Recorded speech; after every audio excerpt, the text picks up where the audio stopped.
Well, that wasn't such a chore now, was it?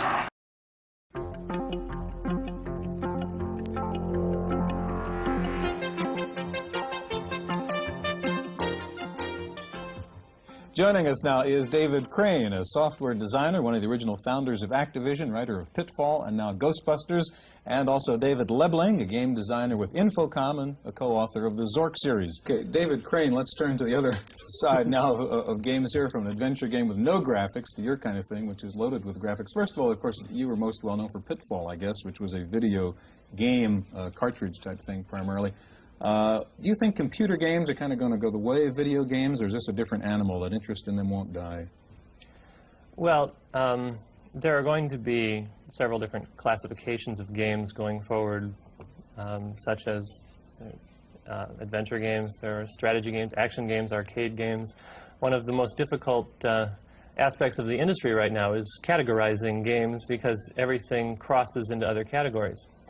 Ghostbusters, as a computer game, is an action game, but unlike action games in the past, which took place on one screen, one pretty picture, there are so many different aspects to the game. In this game, you're starting a franchise with bank money and several different screens where you plot courses through the city streets, and you drive through the city streets, and once you get there, you have to catch the ghosts. If you miss, they can slime you. It's on and on and on. Can we see and hear some of Ghostbusters? Okay, well, to begin with,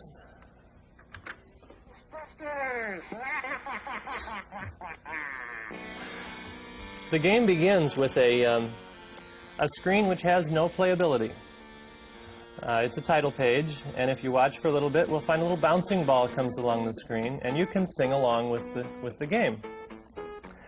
If you don't feel like singing along, or if you don't have a crowd in your living room to yell Ghostbusters at the appropriate time, the machine will do that for you.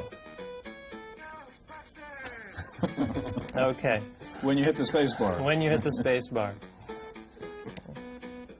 I understand it took you as long to write this opening frame as the rest of the game. Is that true? No, that's not really true. It's something that I wanted to have in the game, and I didn't do it until the last week, actually, of the project, because it's more important to me that the game plays correctly and that all the details are in it. But something like this is an added feature that I like to provide to the consumer. Nice attraction. Now, David, let me ask you, computer games have been very innovative in the Zork-type things and Pitfall. Computer games have kind of led the way. Does it concern you that we're now kind of repackaging movies? I mean, has the game business now gotten to the movie business and the pop music business?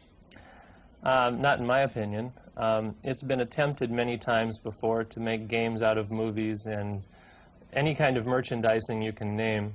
In fact, this game began before the movie Ghostbusters as a game of in a very similar fashion of driving through the city streets, doing something once you get to the building, etc. But it was a game which was looking for a theme at the time. And when Activision and Columbia Pictures got together, I saw this as an opportunity to lend a theme to a game. But it's a game that people have told me they would enjoy playing whether there was a Ghostbusters name on it or not. Right, so You're just kind of attractive because of the connection. Can we go a little bit further with it and see what... You want to play this, I can tell. Okay. Screen. So what are we doing? Well, I have just told it that I don't have an account number. If I had an account number, I could start with the same amount of money I ended the game with last time, which is a nice feature, allows you to build upon your account. But once I have bought my Ghostbusters franchise with bank money, I'm going to have some equipment to work with. So I buy a car and begin to equip it with my little forklift. This comes out of your capital. Okay. Buy a little ghost bait, you know, a ghost vacuum. These are basically comic items because the game was a comedy. But you do have to have this equipment to play the game. Now, once I have a fully equipped car, I look at the city map screen. I have Ghostbusters headquarters right below me and the Temple of Zool in the middle of the screen. But I see a flashing block which says there's a ghost to catch. Right? We've got a job to do here. Now, I'm able to drive. Custom-made movie, right? This is great. I'm able to drive through the city streets. This will come in handy later as I suck up roaming ghosts in my ghost vacuum. But here's my Slimer.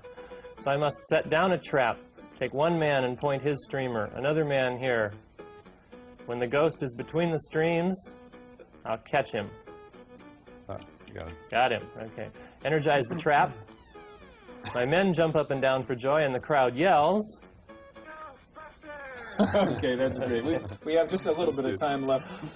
David Lebling, briefly, what do you see as the next challenge in adventure games on that end? I think the Maybe you next can turn the sound down, Dave. I think the next challenge is probably more sophistication. Moving away from the straight puzzle solving, you know, you have to get this there, you have to do that, and into something that is a little more sophisticated, something that can do a real plot of a real novel. What we have now is sort of a short story kind of a form, and more sophistication will come as we have more sophisticated parsers and programs to do it with. Well, I'm looking forward to more adventure games and certainly playing Ghostbusters.